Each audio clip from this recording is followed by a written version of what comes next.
राधे राधे, जय श्रीमन नारायण, हरे कृष्णा। कैसे हैं आप लोग? आशा करती हूँ कि भगवान हरि की कृपा आप सभी पर बनी रहे, आप सभी स्वस्थ हो, अच्छे हो। इसी कामना के साथ आज हम सुनेंगे नसीब का लिखा नहीं मिटता।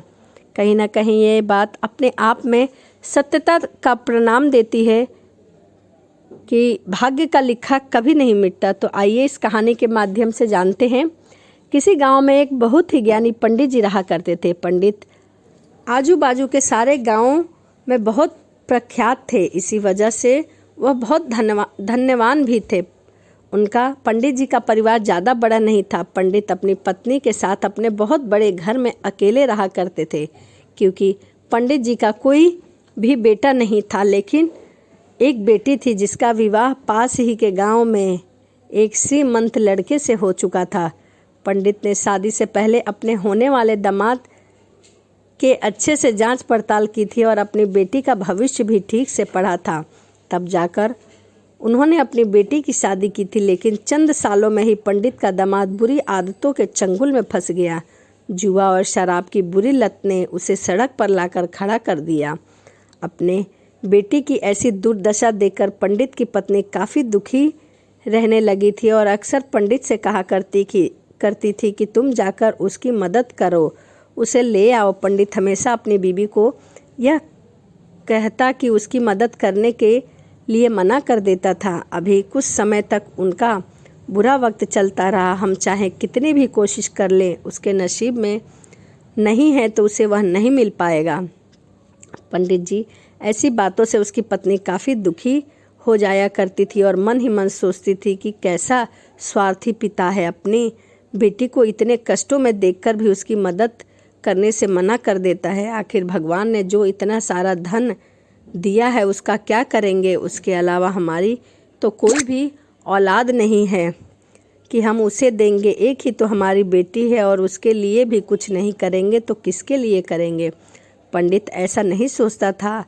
ऐसा नहीं है कि पंडित अपनी पुत्री से प्रेम नहीं करता था, लेकिन उसने अपनी पुत्री की कुंडली इतने अच्छे से पढ़ी थी कि वह पहले से ही जानता था कि वह चाहे किसी भी लड़के से अपनी पुत्री का विवाह करे, उसके जीवन में यह संकट अवश्य आएगा और बिना इसे भुगते उसे छुटकारा भी नहीं मिलने वाला है।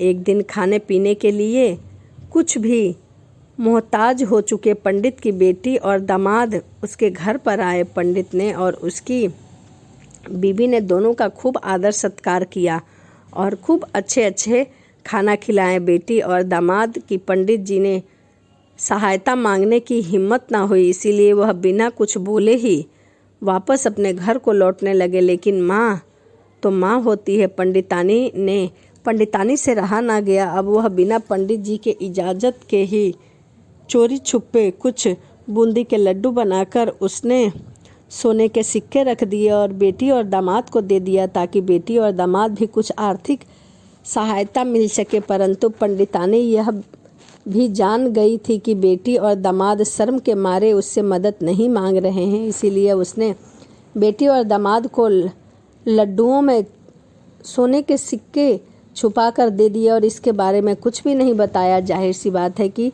जब वो लोग घर पर जाकर लड्डू खाएंगे तो उन्हें वह सोने के सिक्के अवश्य मिल जाएंगे। यह सोचकर पंडितानी ने उसमें सोने के सिक्के छिपा दिए। इस तरह उनके मांगे ही उनकी मदद भी पहुंच जाएगी। सोचकर पंडितानी मन ही मन अपनी बेटी की मदद करने के लिए खुश होने लगी। पंडित ने दामाद और बेटी उन दोनों का आशीर्वाद देकर उन्हें अपने घर से विदा किया। उन गाड़ियों में बैठा दिया। घोड़ा गाड़ी या बैल गाड़ियां चलती थी। पैसे न होते तो और चीज़ों की लेन देन से भी व्यवहार होता। बेटी और दामाद का गांव पंडित जी के घर से कोसों दूर था। फिर भी दोनों पैसे की कमी से चलते चलते वह चलकर अपने गांव की तरफ निकल पड़े। थोड़े दूर ही चलते रहे कि पंडित जी की बेटी के पैर में मोच आ गई और वह अब नहीं चल सकी। उसका चलना मुश्किल हो गया। पंडित के दामाद ने जब देखा कि उसकी बीवी अब बिल्कुल चलने में सक्षम नहीं है तो उसने एक टांगा अपने घर तक किराए पर ले लिया और दोनों पति पत्नी टांगे में बैठकर घर तक पहुंच गए। लेकिन टांगे वाले को देने के लिए उनके पास पैसे नहीं थे, इसीलिए पंडितानी ने जो बूंदी के लड्डू दिए थे वही किराया के तौर पर उस टांगे वाले को दे दिया। टांगे वाला बूंदी के लड्डू को लेकर वहाँ से चला गया। टांगे वाला अपने घर की तरफ जा रहा था, तब उसे हलवाई की दुकान दिखी। उसने सोचा कि थोड़े से बूंदी के लड्डू मैं घर के लिए रख लेता हूँ ताकि पेट भर सके, और थोड़े से बेच देता हूँ। इससे अच्छे बूंदी के लड्डू बेचकर उसमें से कुछ चावल खरीद लूँगा। टांगे वाले ने बूंदी के लड्डू हलवाई को बेच दिए। जिस गांव में हलवाई रहता था, उसी गांव में एक आदमी ने अपने घर पर पूजा रखी थी और उसी पंडित को उस पूजा के लिए बुलाया था।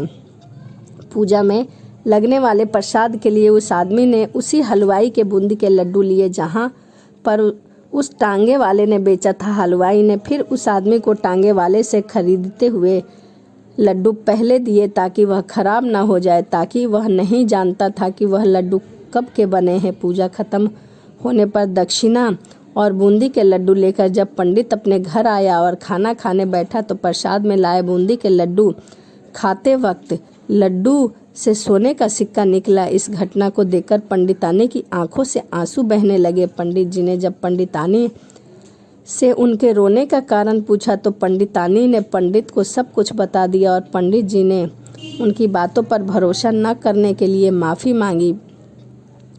पंडित ने पंडितानी के आंसू पोंछे और कहा कि तुम्हारी तरह मैं भी हमारी बेटी से बहुत प्रेम करता हूँ, लेकिन हम उसकी अब मदद करते हैं और तो दामाद हमेशा ही मदद की अपेक्षा रखेगा और बुरी आदतों को कभी नहीं छोड़ेगा। पंडितानी भी अब पंडित की बातों से सहमत थी। 2-3 महीने बीत गए। पंडित के दामाद और बेटी फिर से एक बार उनके घर आए और इस बार उनकी परिस्थिति पहले से बेहतर थी, क्योंकि पिछली बार खाली हाथ जाने के बाद दामाद ने नया काम शुरू किया और अपनी सारी बुरी आदतों को छोड़ दिया। तो इसीलिए कहते हैं कि नसीब का लिखा नहीं मिटता, उस लड़की के नसीब में जो था वह उसे मिला।